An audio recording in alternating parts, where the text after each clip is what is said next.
हरे कृष्ण। ओम अज्ञानतिमिरान्धस्य ज्ञानाञ्जनशलाकया चक्षुरुन्मीलितं येन तस्मै श्रीगुरुवे नमः।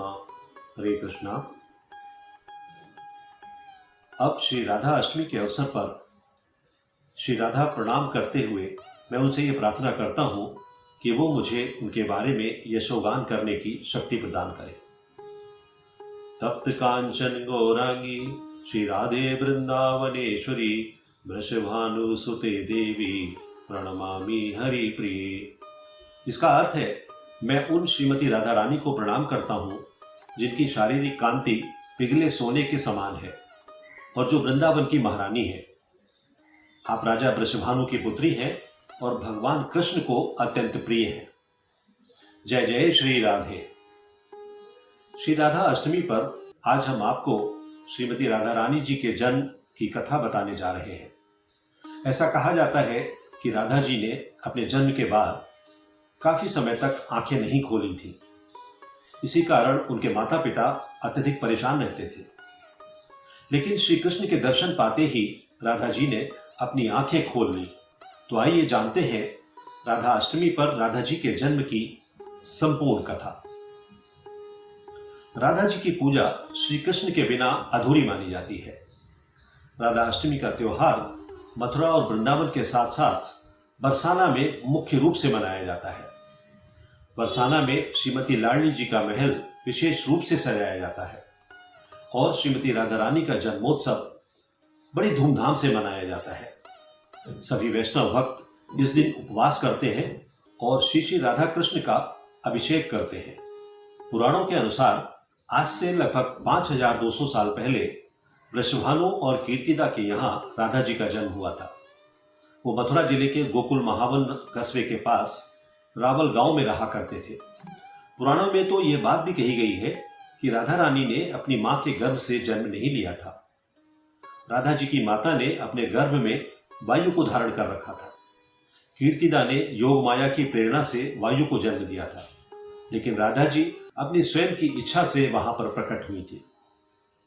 उस समय शुक्ल पक्ष की अष्टमी तिथि और सोमवार का दिन था। अनुराधा नक्षत्र था और मध्याह्न काल के 12 बज रहे थे जिस समय राधा जी का जन्म हुआ था। कुछ कथाओं में श्रीमती राधा रानी का जन्म सुबह के 4 बजे होना भी कहा गया है। उस समय सभी नदियों का जल पवित्र हो गया था। सभी दिशाएं खुशी से झूम उठी थी। वृषभानु और कीर्तिदा ने अपनी पुत्री के जन्म पर लगभग 2 लाख गायों का दान ब्राह्मणों को किया था। राधा जी के जन्म के बारे में एक और मत विद्वानों के द्वारा कहा जाता है, जिसके अनुसार वृषभानु जब एक सरोवर के पास से गुजर रहे थे, उस समय एक सुंदर सी कन्या कमल के फूल पर तैर रही थी, जिसे वृषभानु अपने घर ले आए और उसका पुत्री के रूप में पालन पोषण किया। राधा रानी भगवान श्री कृष्ण से 11 महीने बड़ी थी, लेकिन राधा जी ने तब तक अपनी आंखें नहीं खोली थी जब तक उन्होंने श्री कृष्ण के दर्शन नहीं कर लिए थे। वृषभानु और कीर्तिदा को यह जल्दी पता चल गया था कि राधा जी अपनी आंखें अपनी मर्जी से नहीं खोल रही हैं। ये देखकर उन्हें अत्यंत दुख हुआ। इसके बाद एक दिन जब यशोदा जी श्री कृष्ण के साथ गोकुल से वृषभानु और कीर्तिदा के घर आती हैं, तब दोनों ने यशोदा जी का बहुत ही आदर सत्कार किया। यशोदा जी अपने लाल को लेकर राधा जी के पास जाती हैं। श्री कृष्ण के सामने आते ही राधा जी पहली बार अपनी आंखें खोलती हैं। राधा जी भगवान श्री कृष्ण को बिना पलक झपकाए देखती जाती हैं। भगवान श्री कृष्ण भी राधा जी को देखकर अत्यंत प्रसन्न होते हैं। कहा जाता है कि कृष्ण बहुत कठोर है, लेकिन राधा रानी उतनी ही कोमल और मधुर है। कृष्ण की भक्ति पाने के लिए वैष्णव राधा रानी की सेवा करते हैं और कृष्ण को प्राप्त करने का प्रयास करते हैं। भगवान श्री कृष्ण कहते हैं कि मेरी भक्ति नहीं बल्कि मेरे भक्तों की सेवा करने से मेरी कृपा मिलती है। कृष्ण अपने भक्त की सेवा से बहुत प्रसन्न होते हैं, इसलिए भी राधा रानी की सेवा बहुत महत्वपूर्ण हो जाती है। श्रीमती राधा रानी सर्वोच्च स्तर की गोपी है। वास्तव में वो गोपी के रूप में स्वयं लीलाधारी कृष्ण ही है। श्रीमती राधा रानी द्वापर युग में श्री वृषभानु के घर प्रकट होती है। कहते हैं कि एक बार श्री राधा गोलोक बिहारी से रूठ गए इसी समय गोप सुदामा प्रकट हुए। राधा का मान उनके लिए असह्य हो गया। उन्होंने श्री राधा की भर्त्सना की। इससे कुपित होकर राधा ने कहा, सुदामा, तुम मेरे हृदय को संतप्त कर रहे हो। एक असुर की भांति तुम्हारा यह कार्य है, इसलिए तुम असुर योनि को प्राप्त हो। सुदामा कांप उठे, बोले, मुझे असुर योनि में जाने का कोई दुख नहीं है, पर मैं कृष्ण का वियोग से तृप्त हो रहा हूं। इस वियोग का तुम्हें अनुभव नहीं है, अतः एक बार तुम भी इस दुख का अनुभव करो। सुदूर द्वापर में श्री कृष्ण के अवतरण के समय तुम भी अपनी सखियों के साथ गोप कन्या के रूप में जन्म लोगी, और श्री कृष्ण को जब नहीं पाओगी तो उनके विरह में तुम तड़पोगी। सुदामा को जाते देखकर श्री राधा को अपनी त्रुटि का आभास हुआ और वे भय से कांप उठी। तब लीलाधारी कृष्ण ने उन्हें सांत्वना दी कि हे देवी, ये शाप नहीं अपितु वरदान है। इसी निमित्त से जगत में तुम्हारी मधुर लीला रस की सनातन धारा प्रवाहित होगी, जिसमें नहाकर जीव अनंत काल तक धन्य होंगे। इस प्रकार पृथ्वी पर श्री राधा का अवतरण द्वापर युग में हुआ। श्रीमती राधा रानी के विषय में एक और कथा के अनुसार नृगपुत्र राजा सुचंद्र और पितरों की मानसी कन्या कलावती ने 12 वर्षों तक तप करके श्री ब्रह्मा से राधा को पुत्री रूप में प्राप्त करने का वरदान मांगा। फलस्वरूप द्वापर में वे राजा वृषभानु और रानी कीर्तिदा के रूप में जन्मे। फिर वो मुहूर्त आया जब उनके घर श्रीमती राधा रानी ने जन्म लिया। भाद्रपद की शुक्ला अष्टमी चंद्रवासर मध्याह्न के समय आकाश मेघाच्छन्न हो गया। बादलों से आकाश घिर गया। सहसा एक ज्योति प्रसूति गृह में फैल गई और वो इतनी तीव्र थी कि सभी के नेत्र बंद हो गए। एक क्षण पश्चात गोपियों ने देखा कि श्रीमती राधा रानी का प्राकट्य हो चुका है। पद्म पुराण में भी एक कथा मिलती है कि श्री वृषभानु जी यज्ञ भूमि साफ कर रहे थे तो उन्हें भूमि कन्या रूप में श्री राधा प्राप्त हुई।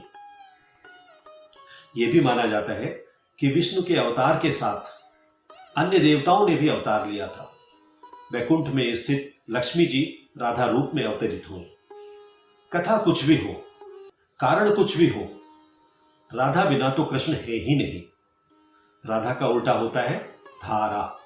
धारा का अर्थ है करंट, यानी जीवन शक्ति। भगवान की जीवन शक्ति राधा है। कृष्ण देह है तो श्री राधा आत्मा है। कृष्ण शब्द है तो राधा अर्थ है। कृष्ण गीत है तो राधा संगीत है। कृष्ण वंशी है तो राधा स्वर है। भगवान ने अपनी समस्त संचारी शक्ति श्री राधा में समाहित की है। राधा नाम की महिमा अपरंपार है।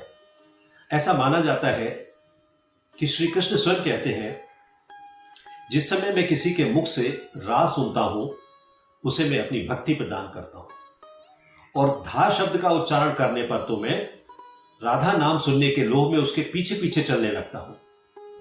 इसीलिए ब्रज क्षेत्र में आप हमेशा हर एक के मुंह से राधे राधे का उच्चारण सुनते हैं। राधा कृष्ण की भक्ति का कालांतर में निरंतर विस्तार हुआ है।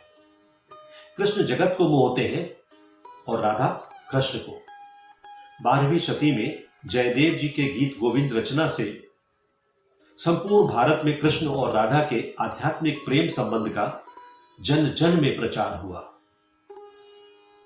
वैष्णवों में श्रीमती राधा रानी का विशेष महत्व है। वे श्री कृष्ण से कहीं ज्यादा श्रीमती राधा रानी की अर्चना करते हैं। राधा अष्टमी का ये उत्सव इस्कॉन के अनुयायी बड़ी धूमधाम से मनाते हैं।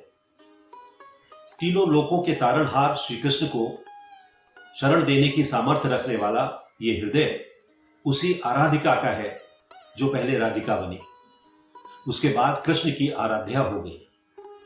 राधा को परिभाषित करने का सामर्थ्य तो ब्रह्मा में भी नहीं है। कृष्ण राधा से पूछते हैं, हे राधे, भागवत में तेरी क्या भूमिका होगी?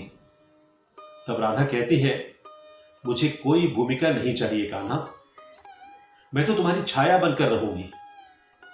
कृष्ण के प्रत्येक सृजन की पृष्ठभूमि यही छाया है।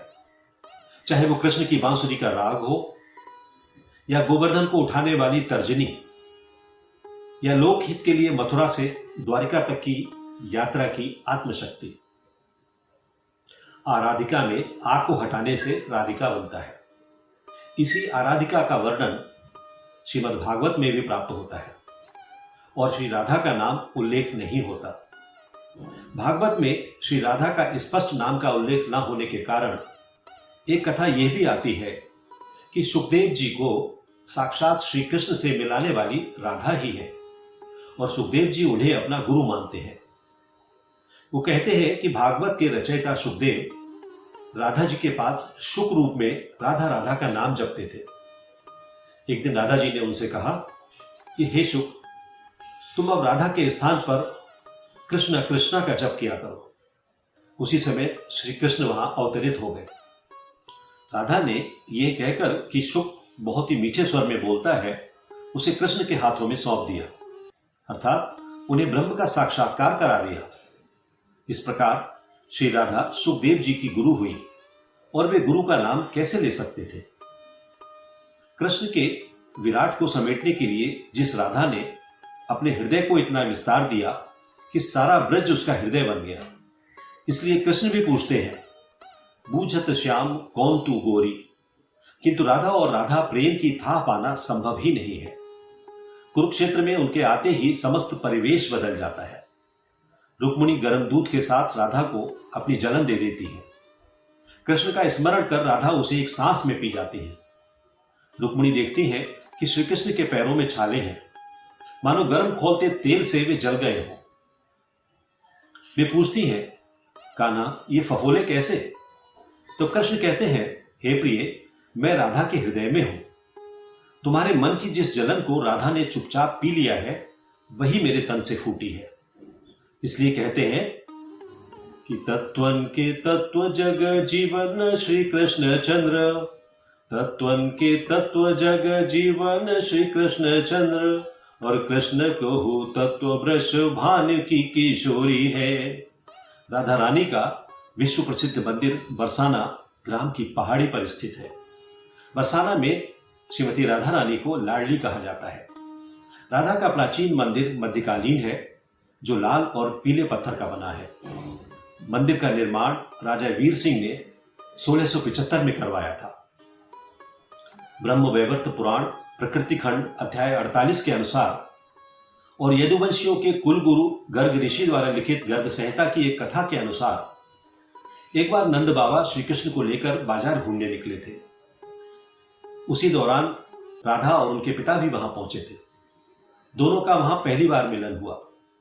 उस दौरान दोनों की ही उम्र बहुत छोटी थी। उस स्थान को सांकेतिक तीर्थ स्थान कहते हैं। यह स्थान संभवतः नंदगांव और बरसाने के बीच में है। श्रीमद् भागवत और विष्णु पुराण के अनुसार कंस के अत्याचार से बचने के लिए नंद जी कुटुंबियों और सजातियों के साथ नंदगांव से वृंदावन में आकर बसने लगे थे, जहां बरसाने के लोग भी थे। ऐसी मान्यता है कि यहीं पर वृंदावन में श्री कृष्ण और श्री राधा का यमुना के एक घाट पर मिलन हुआ था। ऐसा कहा जाता है कि श्री कृष्ण और श्रीमती राधा रानी युगल सरकार के रूप में अपने भक्तों का उद्धार करने के लिए सदैव उत्साहित हैं। वे भक्तों की प्रतीक्षा कर रहे हैं, तो क्यों ना हम उनकी कृपा प्राप्त करने के लिए भगवान के श्री चरणों का वंदन करें, अर्चन करें और अमृत तुल्य प्रेम माधुर्य का आस्वादन करें। हरे Krishna. If you like this video, press the like button and share it with your family and friends. If you want to watch more such videos, please subscribe to our channel, and for getting updates, press the bell icon.